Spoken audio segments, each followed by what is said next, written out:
There is no greater place than to be in the presence of God. Thank you that you loved us so much, Father, even as we sang that song tonight, that we will build our foundation on the love of God. That we are secure tonight, Father, because we stand on an unshakable foundation. What a joy to serve you. What a joy to be excited about the things of God. To know that you're intimately concerned about every detail of our lives. Nothing passes your eye, Lord. Everything that happens to us, Father, is to the greatness of the glory of who you are. You love us so much, Father, no matter what we go through. Thank you that you build within us strength and courage. We love you tonight, Father. What a privilege to worship you like this. Just to be in this presence, we are so blessed. We are so thankful. I want to pray tonight, Lord, that you would just take every heart, every life that is present here and through way of media, that tonight you will speak to us afresh. That you'll ignite a fresh fire within us. Revive our hearts, O God. That we will not just be religious, but that we will have a relationship with you, Lord. Come and do a work tonight, a supernatural work, Father. We ask that tonight, trusting you for what you're going to do. In Jesus' wonderful name. And the church said, Amen. Come, let us take our seats. Praise the Lord. Such an amazing privilege to be. As it wasn't wonderful to hear the testimony about Michael, how the Lord provides. When I saw the ad go out and the request, I just said, Lord Jesus, you are the source of life. Amen. And He is. And it's so wonderful to get fresh testimonies from the throne of God. And tonight it's such an honor and a privilege, and I get very emotional. I just remember a phone call of a lady that was seriously distraught and in tears. And when you know the lady, it can come through loud and clear, as you might hear. Man, and all she said to me was, my little son, Storm, was driven over by one of her clients that came to a beauty salon, drove over her son. Yes, I want to tell you, my heart was so moved within me, I felt the pain right here. And I just said, God, you know. And I just began to pray. And I just sensed as I spoke into the glorious presence of God. Hebrews 4:16 says that we can come boldly to God's throne of grace in our time of need with confidence and boldness. And I just took the firm hand of God over the situation. And the rest is the most phenomenal miracle. Now, I don't want to rob anybody's thunder, but it's just so amazing. This little baby must go back to hospital just now. But even the doctors and the surgeons cannot believe it. They look at the x-rays and they say, really, did a car drive over this little child? So, before I rob your thunder, julle twee pragtige mense, do you want to come up and just share your testimony? Thank you, Lord. Mama se kind. Okay, I'm going to try and explain this as short as possible, but in the most detail as possible. He hasn't let me go. So 9 years ago, I went to my first ladies' camp, and Belinda was there, and she said that stick to your godly mother and father, because God's going to use you for great things. Amen. And 8 years went by, and I didn't take much note of that comment. And on Tuesday, as I was driving back from Monte Vista, as I came over Tigerberg Hill, I felt the Holy Spirit tell me to put on praise and worship. And because I was in the traffic and I was heading to Paul, I wanted to know what was going on in the traffic. But I obeyed God and I put the worship on and I carried on driving. The first song played, the second song played, Reckless Love of God. At that very moment, half an hour prior to that, my client walked into the salon. And as she entered my driveway, she had this overwhelming feeling of emotion that she walked into the salon and she said to the girls, I need time with God. Would you mind if I put on my earphones and listen to praise and worship? They said, not a problem.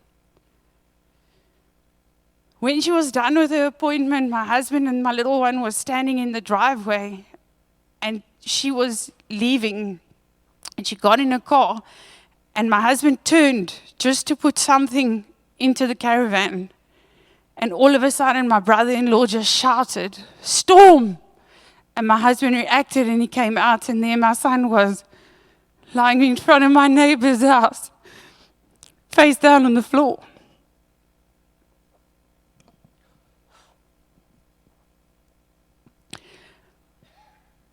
My husband gave me the call as Reckless Love of God was playing. And he said to me, baby, probeer kalm bly. My storm was nou net oorgery. I don't know the next couple of minutes, but I made my way into the yellow line and I just left. I went straight to Cape Gate Hospital.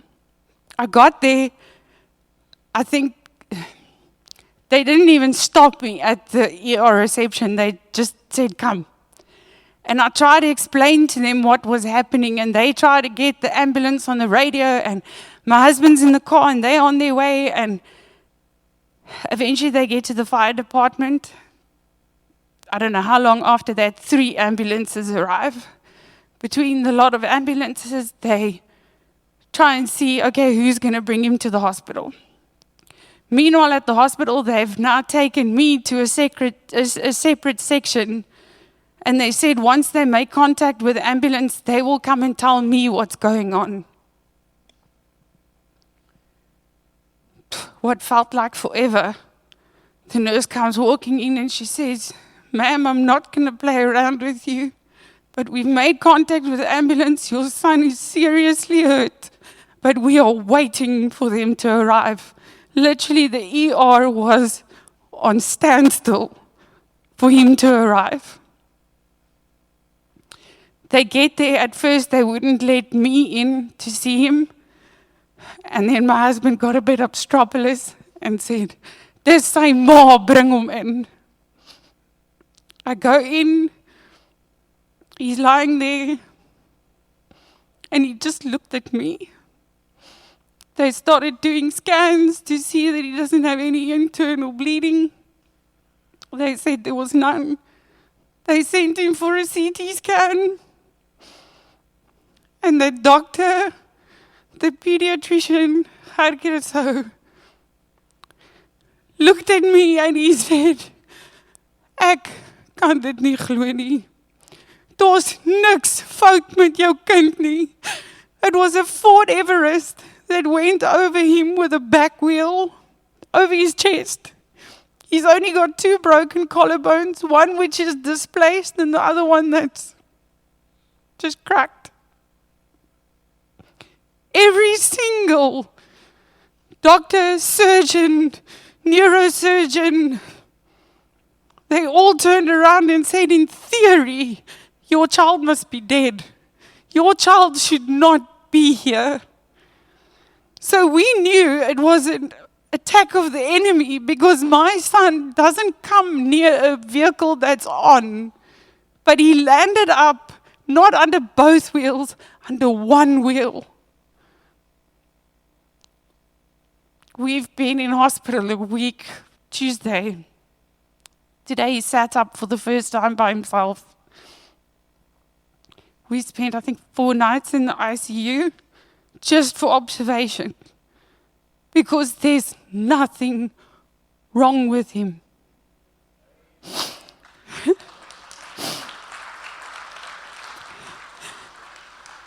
And my message about this is that I turned around and said to God, if you're looking for my attention, you've got it.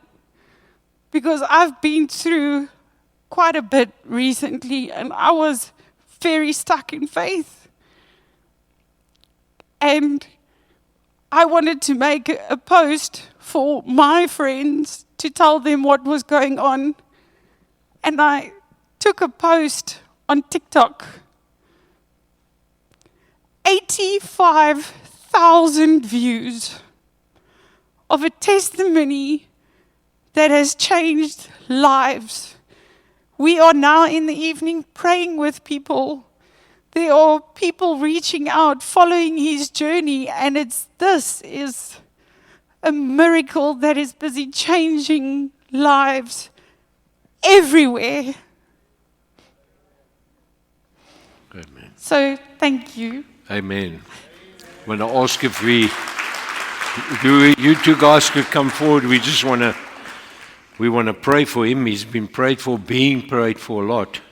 We just want to anoint him. Ask for our elders to come, if you wouldn't mind, to come pray for our church board guys. What a privilege what a testimony, eh? Isn't it fantastic? Yeah, praise God, man. We're so excited and so thankful tonight, Father. What a privilege, Lord, to just anoint this little precious little life. Oh, we just thank you tonight, Lord. It's with a heart of thanksgiving. There's gratitude beyond words, Lord. You're such a faithful, faithful Father. And that you're God who answers prayer. As we see this precious little miracle in Daddy's arms tonight, we know that he was in the Big Daddy's arms. In this incident, we thank you for complete healing of these collarbones, Lord. We thank you, Father, that this little man will be risen up with this testimony to be a tool in the Master's hands. We speak that, we declare it over him. We dedicate this little life to you tonight. We dedicate this family, Lord. Aubrey, Lord, and Inga, we just bring them before you. And their little son, Father, we ask that you would use this family as an amazing instrument in the Father's hands. We thank you, Lord, that you brought them through the storm. And amazing that his precious little name is Storm. Thank you that you're the God that brings us through storms. Tonight we release them into the healing hands of our wonderful Savior. And we bless you and we thank you. You receive all the glory. No one takes the glory but the one who is worthy. In Jesus' name. Amen and amen. Thank you, Jesus. Amen. So I'm just going to share this with you. I don't want to say a short or a long word here. But I just want to finish off on the series that we've been doing on authentic discipleship. Echte discipleskap. You know what Jesus said today? He said, if you don't take up your cross every day and follow me, you're not worthy of being my disciple. And we're talking about a disciple, authentic, echte disciple. And if you recall, in the 5 that I've shared already, I said, echte discipleskap, there isn't another kind of discipleskap. Dis of eg of het is nie. Ons is saam met Jesus of ons is nie. You know, that is really what it's all about. So when I talk about authentic discipleship, you see it's written over there. And this is the pinnacle, I believe, in all of this that I've spoken to you about. And none of what I've spoken to you about or ever share off this pulpit, if this part of our lives, we don't get this right, we're not going to be very good in other areas of our spiritual life, in our relationships with one another, in our families, in our homes, in our relationship with people, in our work, if we don't get this right. So there it says it on there. Authentic discipleship. Listen, a true disciple loves. Dis die energiekamer van 'n kind van die Here se lewe, liefde. Amen. That has to be the very center part of it. When I look at this, I thought to myself, that's why I wanted to share this with you as the final in the series, Authentic Discipleship. It's almost like the arrowhead, the sharp point of that goes through and breaks through. Eh? The Bible says, love covers a multitude of sins. And we're going to read a little bit about that tonight. But I want to say this because I think about this a lot. We hear the word a lot. But hearing the word is no substitute for doing the word. Because ons hoor dit, en ek kom agter, and I think in my younger days of serving the Lord, these sort of things came up in my mind. Because I used to hear a lekker word, and it encouraged me, and I thought about it, and I carried it in my head, but that's about as far as it went. Omdat ek dit geweet het ek dit nog nie gedoen nie, maar ek praat goed, asof ek dit gedoen het. Do you understand what I said? Go and ask your cousin to explain that one to you, because I don't know if I can. Because, listen, you've only grasped something when you've put it into practice. That is why it's so important to understand that. Listen to this. Love is the defining mark of a true disciple of Christ. Liefde is die definisie, die definerende merk. So if you want to check a disciple of Jesus, an authentic disciple, the clear identification mark should be love. Omdat ons lief het. Nou, ons kry dit nie almal lekker reg nie, hoor. So, vanaand gaan ons opsit en luister wat die Here sê. That's why I said the clear identification mark of a disciple is the ability to love. It's how we most accurately measure our spiritual growth. To the level that you can break the walls of stuff that is loveless and hateful and negative in your life. To the level you can break that down. Because God will be with you and He'll help you. You never do it alone. Amen. You've got to understand that. Listen what Jesus says. Volg sy woord. Hy sê in Johannes 13 vers 43. He says, a new commandment I give you. It's not an old commandment anymore. Behold, all things have become new. Now it's new for us. A new commandment I give you. Listen what he says. Love one another. How must we love one another, Jesus? As I have loved you. Notice how he says the same thing twice in the same scripture. He says, you must love one another as I've loved you. Now listen what he says. So, like you must love one another, so you must love one another. How must we love one another? The way Jesus loved us. How did Jesus love us? I ask you.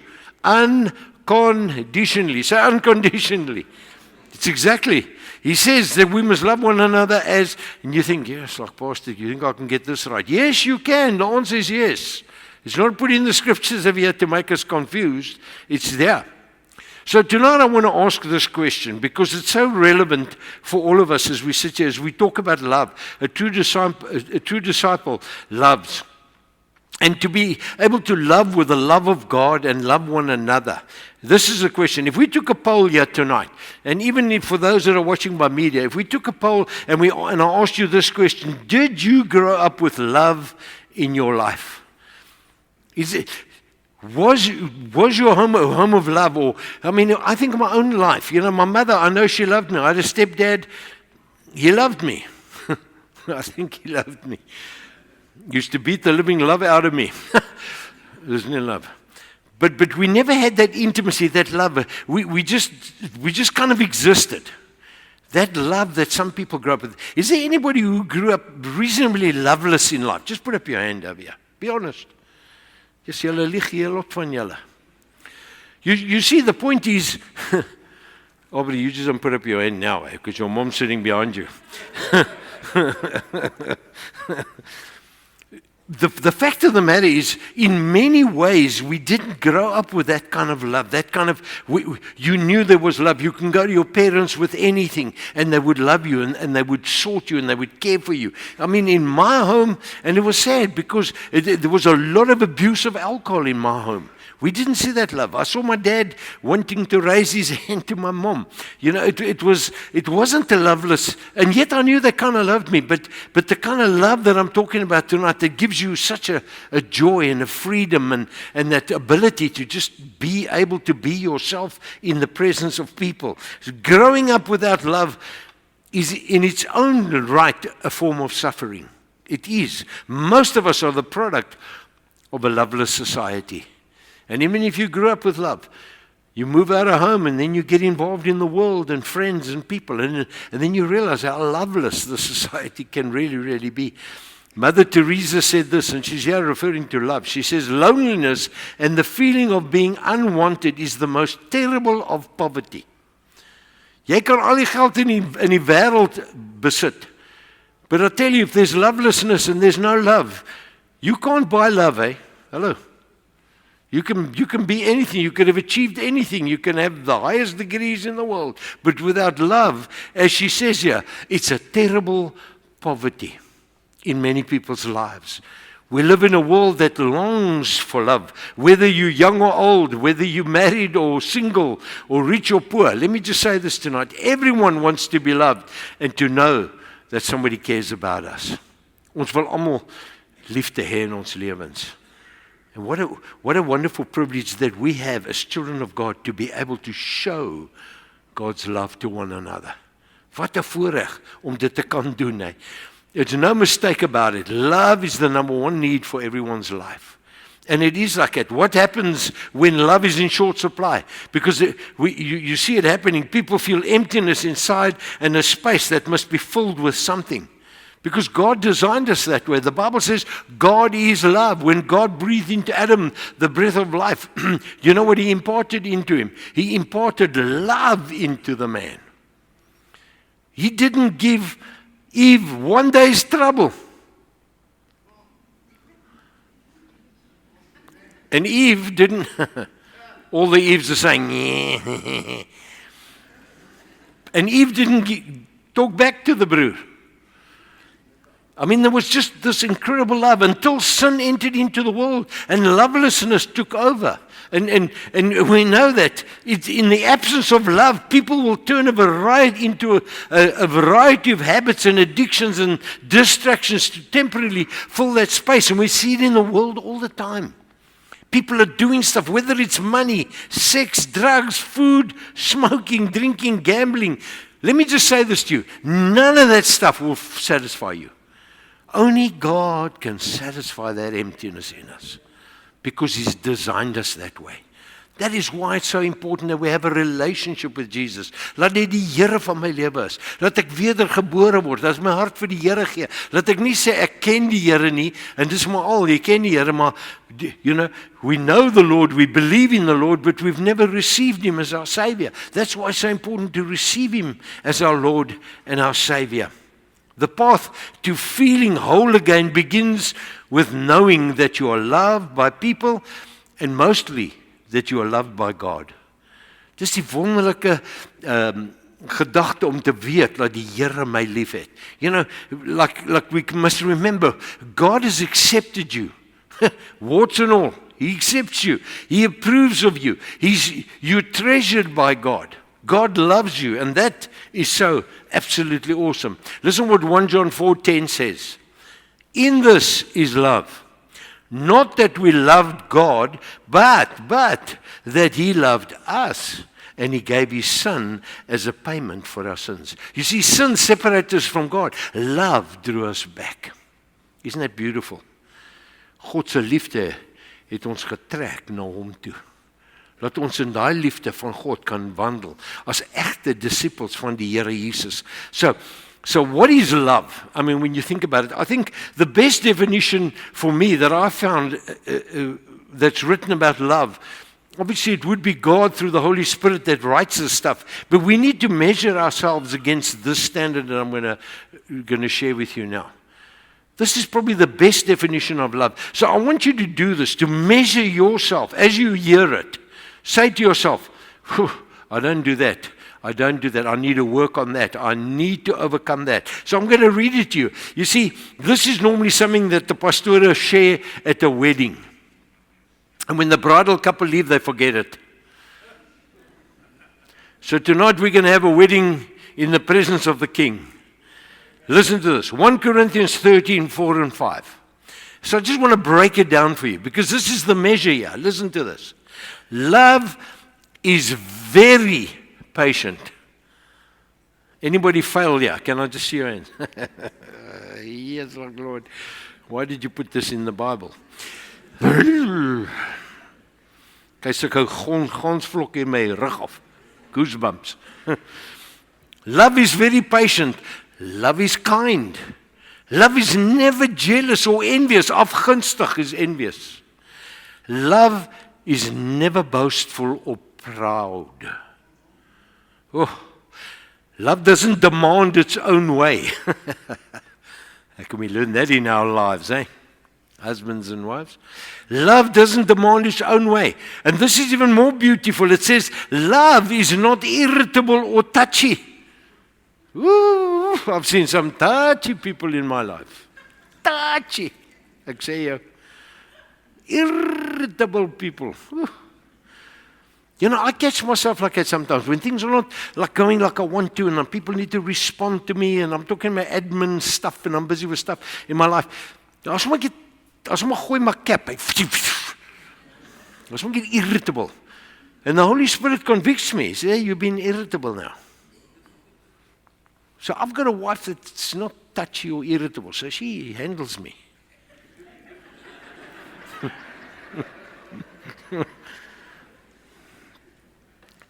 I love this one. It does not hold grudges. Now, that's not a Portuguese for a garage. This is like grudges. Real grudges. Doesn't hold grudges. Can we learn something once in our lives? An echte disciple is iemand wat lief het. Love doesn't hold grudges. You know what? Half our problems in our marriages is we hold grudges. Ons hou aan daai goed soos 'n asempie. Grudge. We want to survive with grudges. It makes me feel good.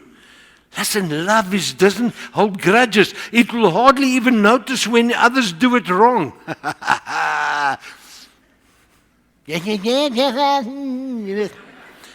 We know when they do us wrong. Love says it doesn't do that. It's never glad about injustice, and it rejoices whenever truth wins out. Iemand wat jy nie van hou nie, dan kry hy slat hy 'n lekker dingetjie daar by die receiver, en hy kry geld en dink hier staan ou. He doesn't deserve it. I love. He says here, it's never glad when injustice rejoices and when truth wins out. He says if you love someone, you'll be loyal to him, no matter what the cost. Hello. He said you will always believe in him. Always expect the best of the person. Always expect the best. Isn't it amazing how we always expect the worst? Hey? Even if the oaks dropped you 70 times or the chicks dropped you 70 times, always expect the best. Amen? Die ou wat jy mee werk, daai vark wat jy mee werk. Expect the best, even if you know possibly you're going to gooi the worst tomorrow. Expect the best. He says, and always expect the best from him. And always stand your ground in doing what? In defending the person. All the special gifts and the powers from God will someday come to an end, but love goes on forever. You see, there's something that you and I take with us to heaven. It's called love. Why? Because it's the vrug van die Gees van die Here. Toe ek my hart vir die Here gee, kom woon die Heilige Gees in my lewe is nou die tempel van die Heilige Gees. I'm the temple of the Holy Spirit. And if the Holy Spirit came into me, guess who came into me? Love, joy, kindness, gentleness, patience. All of that stuff came into me. I have it. I have the ability. 'n Egte disciple is iemand wat lief het. We love. That's what the Bible says, no matter what your past was, how unloved you may have been. Listen to the scripture in Romans 5:5.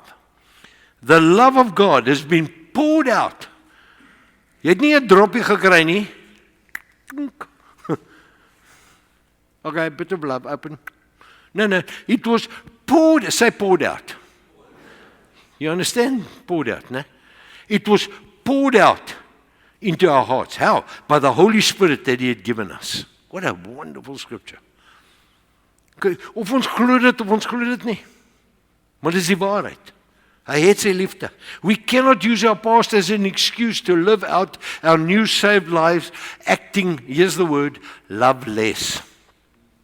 We need to act and live our lives to love more. That's what God wants us. At some point, we've got to start to master this quality thing called love. We've got to start mastering it. Ons moet 'n plan hê deur die krag van die Here wat in my werk om dit te kan doen. When you want to go contrary to scripture, you need to say to them, hey, jy maak nou droog, jong. Kom, get into line here, sort yourself out. You see, here's the scripture I read earlier in John 13, 34 and 35. Jesus says, I give you a new commandment that you should love one another. How much you love one another? Just as I've loved you. So you too should love one another. Now it goes on to say this, by this shall all men know.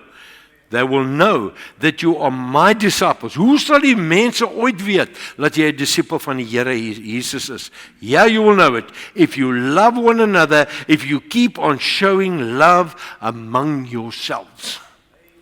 Kyk, hierdie goed is nie geskrywe net om ons te entertain nie, jy weet.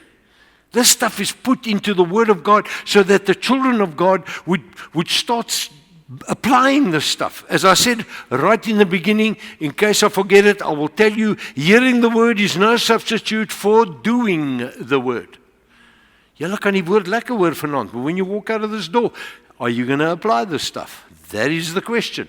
That's what we've got to ask ourselves.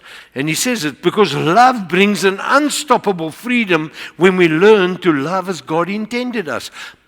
An unstoppable freedom. Weet jy hoe wonderlik is die vryheid? Jy weet daar's soveel kinders van die Here wat dink hulle lewe in vryheid, maar hulle leef nie in vryheid nie, want daar's altyd 'n gekonkelheid, daar's altyd 'n negativiteit. There's always an unhappiness. You're never happy about life. People are always carrying you. And you ask for it because you're acting loveless and you don't have the freedom that God has for you. God het vryheid vir jou deur sy liefde gegee. I love that song. Build on the foundation of God's love. Dis die fundament. It's unshakable. Praise be to God. It's unshakable. We cannot do it on our own. We need God to work with us. As jy dit in jou eie probeer, forget it. You're not going to get it right. You need God to help you. Unless we have His love in our hearts, there is no way we can love others wholly, purely, or even adequately. We need to know that. So when Paul writes to the Thessalonian church, they were a great bunch of ugly Thessalonians dudes. 1 Thessalonians 3 verse 12 and 13, listen to this. Allow the scripture to minister to your heart. Listen what he says. And may the Lord make you, listen to the word, increase, excel, and overflow in what, church? Say in love. Are you all listening? You haven't got a roast in home that you're worried about there or something. Oh no. It's a bit late for that. If you do, invite me after church. No, I'm only kidding. He says, now I want you to see this picture. He says that the Lord will make you. Who will make you? The Lord. Will make you what? Increase. So here's a tank full of love, that this tank will now get filled to excel. So it's going to borrow into the air, and then eventually it's going to do what? Overflow. With what? With love. God doesn't only want you to be half full, quarter full. He wants you to be full. He wants you to excel in love. And He wants you to overflow with love. How will people know you my disciple? How? That the love for one. Hoe sien die mense die liefde? Want dit vloei uit my uit. Vang hom, Fluffy. He says that we will overflow and excel in love. How? For one another and for all people, just as also we doing for you. You see, you have to be a willing participant. Jy moet deelname hê in hierdie goed. He says that God wants to increase, excel, and overflow of love now. Now, here's the reason. And you cannot miss the reason. When you read scripture so good, it says, what is verse 13, the first two words? Say it loud. So that, say it again. So that. In ander woorde, wat ek nou net gesê het, sodat, wat ek nou net gesê het, die volgende kan gebeur. You all with me on this page. That so that he may strengthen you and confirm and establish our hearts, how? Faultlessly pure, unblameable in holiness. Where? In the sight of our God and Father. Why? Because at the coming of our Lord Jesus Christ the Messiah with all his saints, the holy and glorified people of God. Amen. God wants you to increase, excel, and overflow in love. Why? So that he can strengthen you, confirm you, and establish you in holiness for when Jesus comes. There's a demand on the children of God to live a life of love. Amen. Are you all with me? I'm only going to start preaching now, so here we go. So we know that Jesus said, and it's hopefully won't take long now, but listen, I'm just for cake. But no, yes, I don't know where these things come from, Jesus. But anyway, you know what Jesus says? He says that we must love God, love others as we love ourselves. Now, you're all with me. Jesus said that. Love God, love others, how? As we love ourselves. So the first question I want to ask you, what does it mean then to love God? And I want to just give it to you in a brief little moment over here. Simply put, to love God is to obey God. Simple. Het jy die Here lief? Is jy gehoorsaam? Is jy gehoorsaam? Partial obedience is disobedience.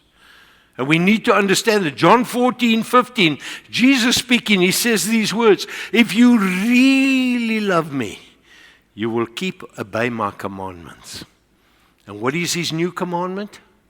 That we will love one another as he loved us. So we must love one another. 1 John 5:3, Jesus says, for this is love of God. Hier is die liefde van God.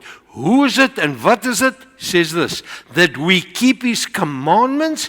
And listen, those commandments he gave us to walk in that love are not burdensome. Dis nie beswarend of swaar nie.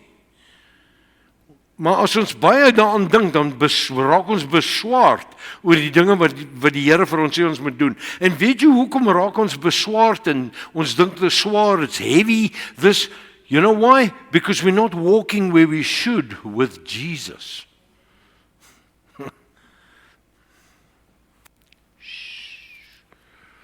The first, you know, God gave us 10 commandments. You know, the first 4 of those commandments are primarily directed to God. It's to have no other gods, to not have any idols, don't take the Lord's name in vain, and remember the Sabbath day. Every one of those, of the 6, 4 of them are directly connected to God.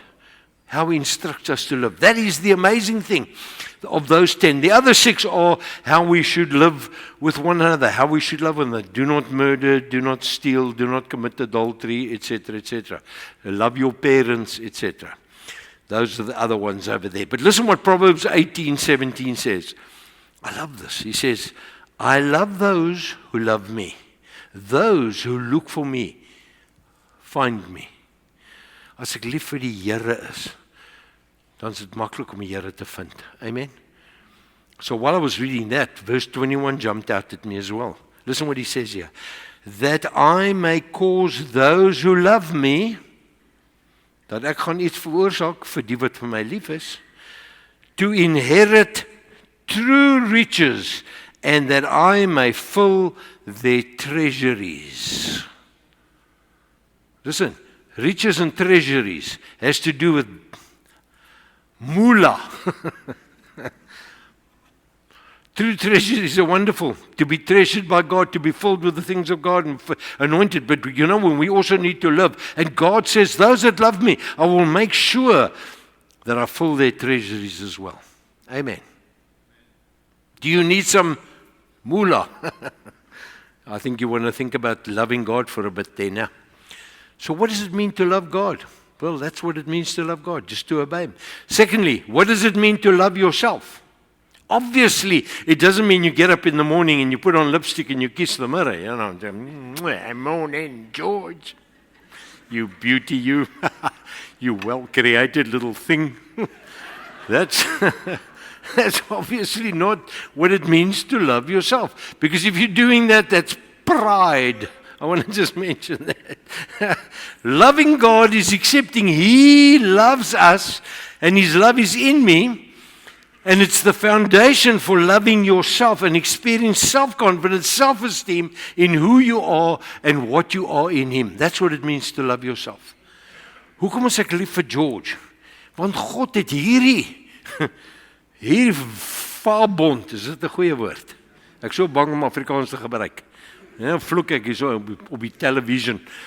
A vaarbond. God loved me with warts and all, with all my bad stuff. He loved me. Yes, I can love myself. If God can love me, I'm sure I can think I'm not bad. Eh? And say no more.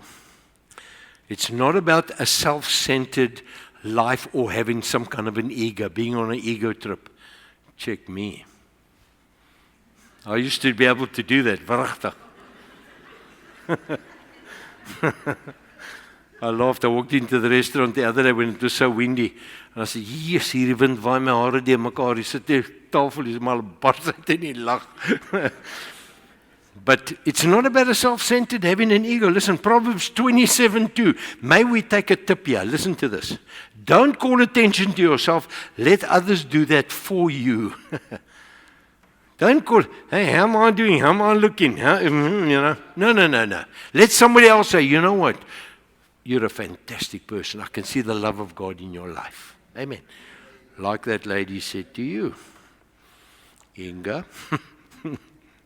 Having confidence in loving yourself will give you confidence to be inspired and not threatened by the success of others. You're just confident in your own skin. That's what it means to love yourself. When you love yourself, listen, it includes, and we miss this, when you love yourself, it's including something. Self-discipline, taking responsibility, and knowing it is us who have a part to play in our success. Ons moet saam met God werk. Dit wat dit beteken om jouself lief te hê. And thirdly, Jesus said, love God, love yourself as you love others. What does it mean to love your neighbor? In Mark 12, verse 30 and 31, he says, love the Lord your God with all of your heart, with all of your soul, with all of your mind, and with all of your strength. The second is this, love your neighbor as yourself. There is no commandment greater than these. Daar's niks wat bygevoeg kan word nie. Dat ons moet God lief hê, en dat ons self moet lief hê, en ons moet ander lief hê. Amen. Listen, the foundation to love your neighbor is comprised in two parts, and there they are. The first one, a proper love of self. Because you've got to love yourself. You've got to love who God loves. You can't keep telling yourself, I'm a failure and I don't get things right. And, start talking positively. Let positive stuff come out of your life without egotistical stuff. You know what I'm saying? But God loves me and God can use me and I'm usable, because what I've learned in life is hurting people. Hurt people. Yeah, hear that? It's true. Secondly, there must be a desire to love others. How? What did Jesus say? As He loved me. How did He love me? Say unconditionally. That's exactly how He loved me. So, loving your neighbor is treating them as you would like to be treated yourself. So when you're being bitter and miserable and skinnering and gossiping and running people down, and just say, would you like this if they did it to you? Vra yourself daai vraag. Stop majoring on the minors. Ons is so geneig om die spek te sien in 'n ou se oog, maar ons het hierdie lang balk in ons eie oog. Stop majoring on the minors. Listen to this, there's it. Focus on people's strengths, not their weaknesses. Focus on other people's positives, not the negatives. So maklik kan ons altyd die negatiewe sien in mense se lewens. Is dit nie so nie? Is so. Focus on their positives, not their negatives. Focus on their successes and not their failures. Encourage somebody. I've seen more people grow when they're encouraged than when they're criticized. Amen. It's the truth. Being an encouragement to them, not a discouraging pain in the neck. I could have used another anatomy, but neck will do for tonight. Why does God command us to love other people? I mean, we have all been hurt. We've all been abused, ripped off, lied to, criticized, even been insulted. But listen, when you know you must love, to not retaliate, that's good. When you don't retaliate. When somebody hurts you, to not niks te sê nie. Don't say eers halfpad daar. Listen, because God is asking you to go even further. He's asking you to listen to the word, love them. To retaliate is one thing, to hold yourself back. But when you really love, then it's not retaliation anymore. Why? You know what it is? Why? For your benefit. Vir jou eie gemoed, vir jou eie hart. It puts you into a positive attitude to receive what? More from God's perspective.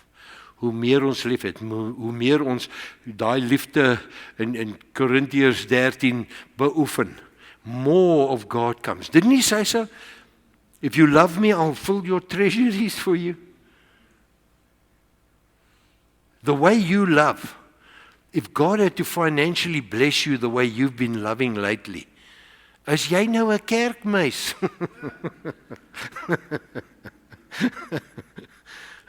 Listen to this. Man, this is good.